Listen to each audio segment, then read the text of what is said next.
আসসালামু আলাইকুম সম্মানিত শিক্ষক মণ্ডলী, আশা করি ভালো আছেন, সুস্থ আছেন। আইটি সিরাজুল চ্যানেলের পক্ষ থেকে আপনাদেরকে স্বাগত। আমি আছি আপনাদের সাথে মোহাম্মদ সিরাজুল ইসলাম। সম্মানিত শিক্ষক মণ্ডলী, প্রাথমিক বিদ্যালয়ের শিক্ষকদের অনলাইন বদলি কার্যক্রম চলমান রয়েছে এবং শেষ পর্যায়ে রয়েছে। যারা অনলাইনে আবেদন করেছিলেন তাদের আবেদনটি মঞ্জুর হয়েছে কিনা এবং স্কোর কত বা বাতিল হয়েছে, যদি বাতিল হয়ে যায় তাহলে কী করে বাতিল হয়েছে, আপনি যদি এই ভিডিওটি শেষ পর্যন্ত দেখেন তাহলে আপনি আপনার আবেদনকৃত বদলির স্ট্যাটাস দেখতে পারবেন এবং আপনার প্রতিদ্বন্দ্বী কে ছিল এবং কাদের কেন বাতিল হয়ে গেছে আপনি এই বিষয়ে বিস্তারিত জানতে পারবেন এবং নিজে নিজেই আপনি সেটি দেখতে পারবেন আপনার আবেদনের বিষয়টি। তাহলে আর কথা নয়, যে কোনো একটি ব্রাউজার ব্যবহার করব। করার পর আমি এখানে গুগলে সার্চ করব আইপিএমএস। করার পর এর প্রথম যে লিঙ্কটি আসবে আমি এই লিঙ্কে ক্লিক করব। করার পর এখানে আমি এই যে এখানে এটা হচ্ছে সাইন ইন পেজ। এখানে আইপিএমএস আপনাকে স্বাগতম, ইমেল মোবাইল নম্বর। এখানে মোবাইল নাম্বারে দেবেন, অর্থাৎ আপনার আইপিএমএসে যে মোবাইল নাম্বারে দেওয়া আছে, যে রেজিস্ট্রেশন করা আছে সেটা আপনি দিয়ে দেবেন এবং পাসওয়ার্ডটি দিয়ে দেবেন। এখানে দিয়ে আপনি সাইন ইনে ক্লিক করবেন। করার পর আপনার কাছে আপনার আইপিএমএসের পেজটি চলে আসবে। এখানে চলে আসে, আপনি চাইলে এখানে বদলির আবেদন এখানে ক্লিক করতে পারেন, আবার চাইলে আপনি এখানেও থেকে দেখতে পারেন। বদলির আবেদন দেখুন, এখানে ক্লিক করছি। করার পর এখানে দেখুন আবেদনের বর্তমান অবস্থা। এই যে এটা হচ্ছে বদলির সময়টি দেওয়া আছে, কত তারিখ থেকে কত তারিখের মধ্যে শেষ করতে হবে সেটি দেওয়া আছে এবং সেটি এখানে এই যে শিক্ষক তার ডান পাশে রয়েছে পদবি সহকারী শিক্ষক নির্বাচিত, অর্থাৎ তিনি আবেদন করেছিলেন তার আবেদনটি মঞ্জুর হয়েছে, নির্বাচিত হয়েছে।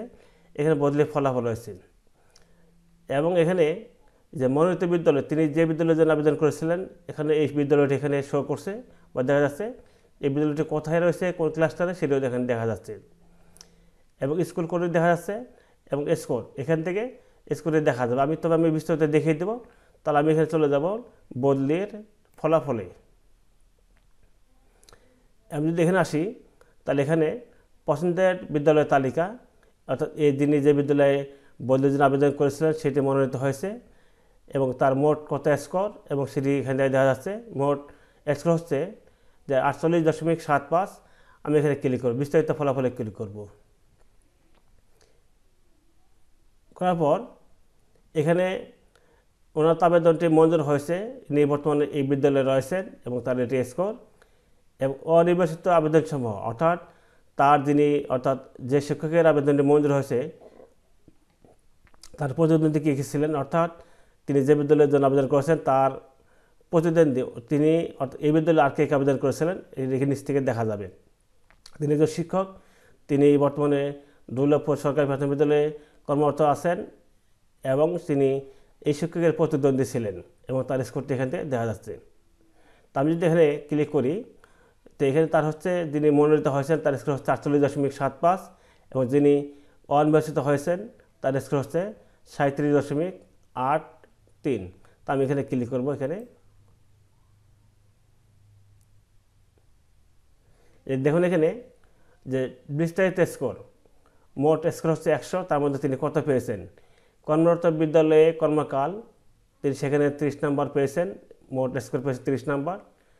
স্থায়ী ঠিকানা হতে কর্মরত বিদ্যালয়ের দূরত্ব 20 পয়েন্ট, তার মধ্যে তিনি 18.75 পয়েন্ট পেয়েছেন বা স্কোর পেয়েছেন এবং সেক্ষেত্রে যেহেতু পুরুষ শিক্ষক সেক্ষেত্রে তিনি বিধবা তালাকপ্রাপ্ত, এখান থেকে কোনো স্কোর পাননি। প্রতিবন্ধিত এটা কোনো স্কোর পাননি এবং নারী না হওয়ার কারণে তিনি এখানে কোনো স্কোর পাননি। তার মোট স্কোর হচ্ছে এখানে যদি যোগ করি তাহলে হচ্ছে এখানে মোট স্কোর হচ্ছে 48.75। এটা আমি ক্লিক করছি। এখন আমি দেখব যিনি প্রতিদ্বন্দ্বী ছিলেন তার স্কোরটি কত এবং বিস্তারিত দেখে নেব। এখানে এই যে বিস্তারিত স্কোর, স্থায়ী ঠিকানা হতে কর্মরত বিদ্যালয়ের দূরত্ব তিনি 20-এর মধ্যে তিনি 20 পেয়েছেন এবং নারী হওয়ার কারণে তিনি 10 স্কোর পেয়েছেন এবং কর্মরত বিদ্যালয়ে কর্মকাল তিনি 30-এর মধ্যে তিনি 7.83 পেয়েছেন এবং বিধবা তালাকপ্রাপ্ততার জন্য তিনি কোনো নাম্বার পাননি এবং প্রতিবন্ধিতার কারণে তিনি কোনো স্কোর বা নাম্বার পাননি। তার মোট স্কোর হচ্ছে 37.88। যেহেতু ওনার স্কোর, এই শিক্ষিকার যেহেতু স্কোর কম, তিনি এই জন্য তিনি নির্বাচিত হননি, অর্থাৎ তিনি এই জন্য তিনি অনির্বাচিত হয়েছেন। সম্মানিত শিক্ষক মণ্ডলী, আপনি এইভাবে আপনার আবেদনের স্কোর বা বিস্তারিত তথ্য জানতে পারবেন। সম্মানিত শিক্ষক মণ্ডলী, যদি এই ভিডিওটির দ্বারা আপনাদের একটু হলে কাজে আসে, অনুগ্রহপূর্বক আমার চ্যানেলটি সাবস্ক্রাইব করে পাশে থাকবেন এবং ভিডিওটির একটি লাইক দিবেন। ভিডিওটি এখন দেখার জন্য আন্তরিক ধন্যবাদ।